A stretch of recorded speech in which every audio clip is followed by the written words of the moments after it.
Okay, so it's Tuesday.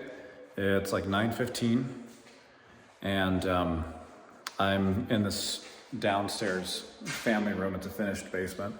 The stairs I just finished, or mostly finished, are right back there. I'm just waiting on flooring to put the top part of it on, but all the kick plates and stuff are finished.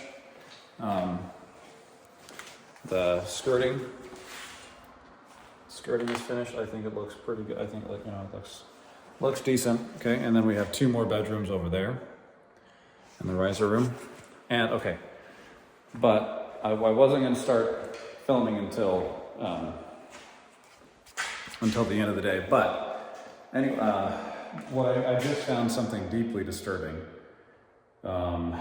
So I talked about how, in the past I've talked about how, there are clues about, you just find clues. You're working on a house that's a little bit, this house is not old, but it has some years under its belt. It's 24 years old. So that's some time. Now,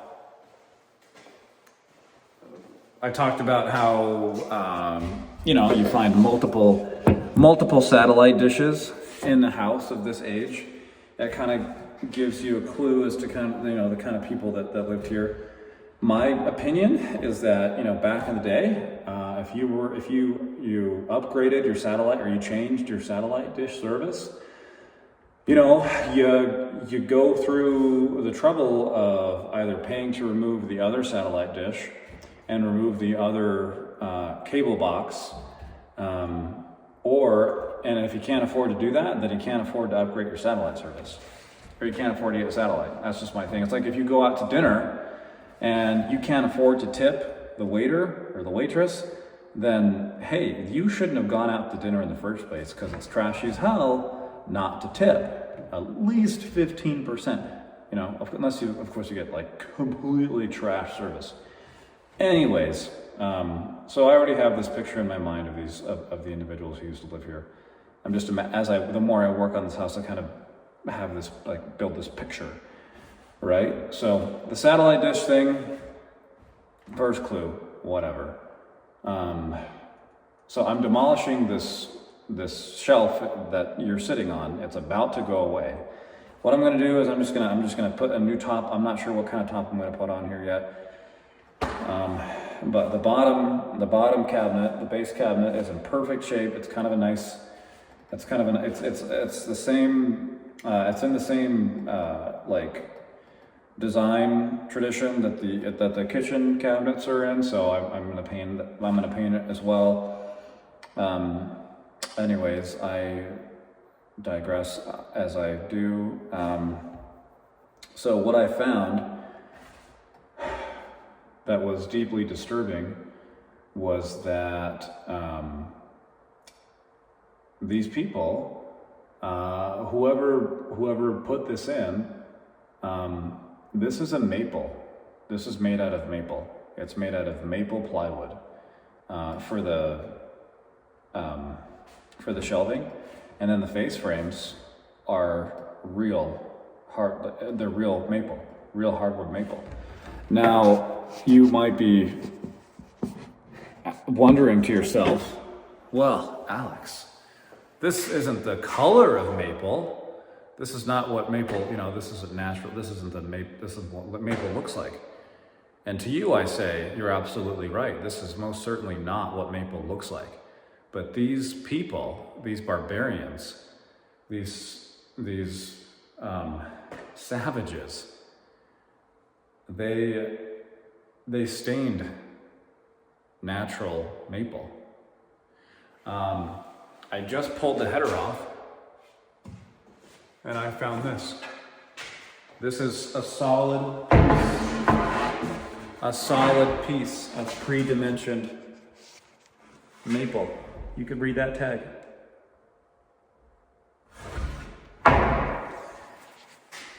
You never, ever,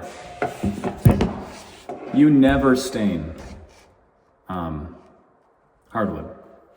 If you want If you want a particular color, now I think I know what they were trying to do. This is a cherry stain. Now, I'm about to go on a rant.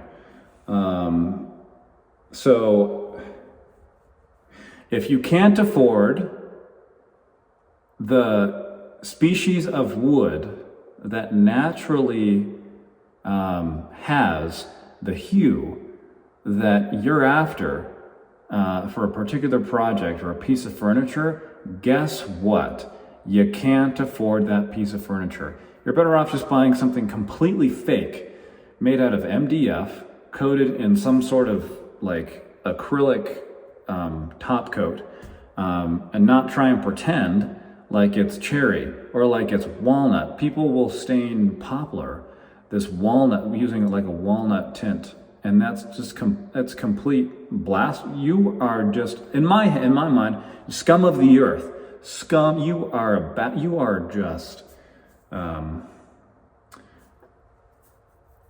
don't know. I usually you're just I don't So what they're trying to do. So cherry does turn into this color of wood. But when you make a piece of furniture out of cherry, it's this horrible, like salmon color. It's like this pink, it doesn't look good. Now, when you watch movies or you see like pictures of really old furniture made out of cherry, it's this really dark, rich, almost like a burgundy. And that is absolutely beautiful. It's not stained, but that is actually what the color turns into after years and years and years of age. Like after 10, 15, 20 years. The older it gets, the darker it gets, and the deeper and the richer the color of cherry gets. And that's a very sought after color of wood.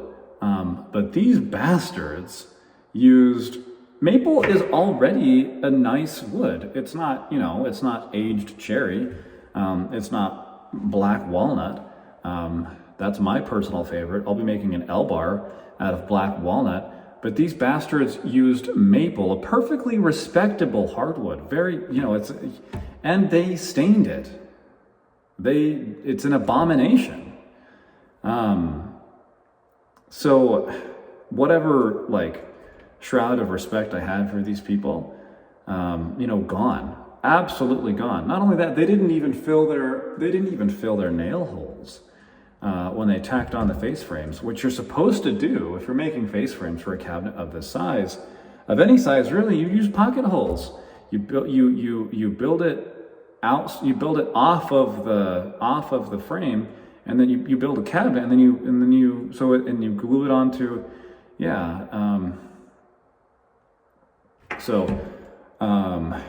So for this L-bar, I was going to use maybe, I don't know. So I really like the way that oak and walnut complement each other. And plywood's expensive, and I was going to build cases for it's just like building kitchen cabinets. The only difference is that it's essentially an island.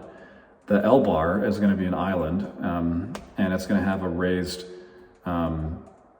countertop for stools, and it's going to go where that kitchenette, the kitchenette I took out last night. It's going to go there. So I was originally just going to build it out of Baltic birch plywood, but now now that I know that this is maple, I might just take the time and just sand it. I'll see how deep the stain goes. Doing this with sanding plywood down back to its natural color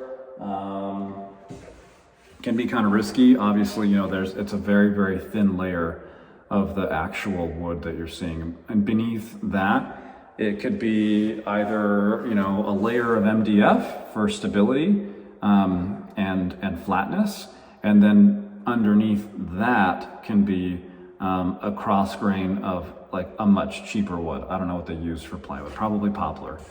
Poplar is what you use. You know, if you're gonna. So the only time it's okay to paint your hardwood, not hardwood, but your real wood. It's always okay to paint like birch plywood. That's just a structural material. But the only time it's okay to paint wood is paint or stain is when you're bringing something back to life and it's just too far gone, like it's made out of real wood and it's chipped and you can't like fix the chip, because with real wood it's obviously there's a grain pattern there.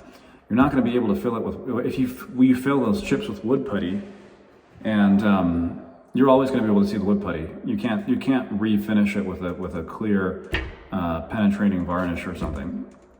It's always going to look like crap. So in those instances, it's okay. You fix the imperfections with wood putty, sand them smooth, and then you paint it, and you never know that they were there. Then you're like giving this piece of furniture a second life. That's the first instance in which it's okay to paint. The second instance in which it's okay to paint wood, you know, real wood and you know, unadulterated plywood, nice plywood, is when it's made out of poplar. Poplar is the cheapest wood there is out there to build furniture. Maybe I'm lying. I'd say Doug fir. Like you could build furniture out of Douglas fir. Like that's 2x4 material. Or pine if you're back east. I think back east they use, like you go to Home Depot in the west and you find Douglas fir.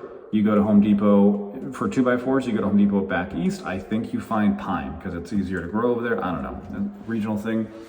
But that's the only other time when it's okay to paint furniture that's made out of real wood, you know.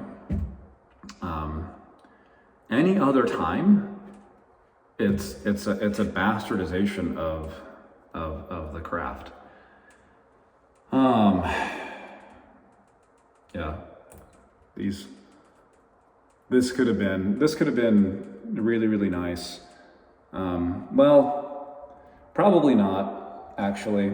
I think they stained it. I mean, the stain hides a lot of the shitty craftsmanship. I mean, there's no joinery here. It's all mechanical fasteners and stuff.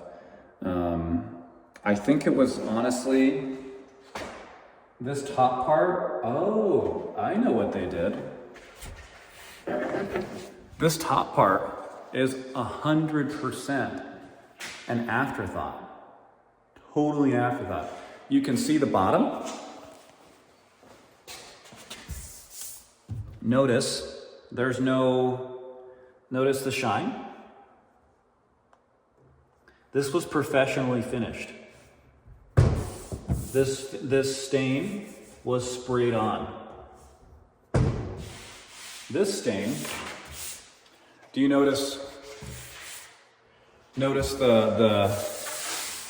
it's, see how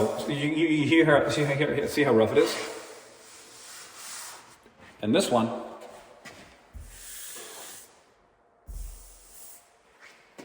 yeah, this is, somebody just put the stain on with a rag. You can see the brush, you can see the strokes, and here's a drip. Yeah, somebody who didn't know what they were doing put the shelves on. So I just now realized that.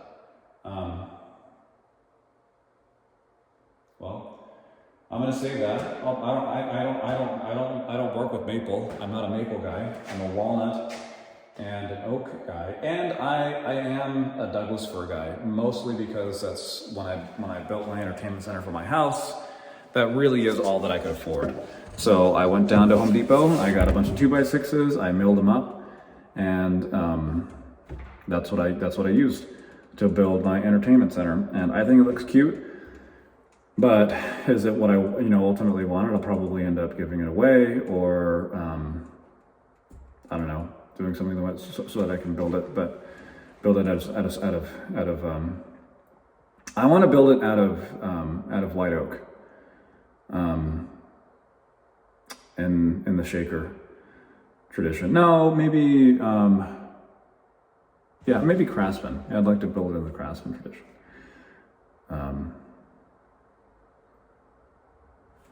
Yep. So maybe I'll make my elbow out of this plywood. I don't have anything else to say. Okay.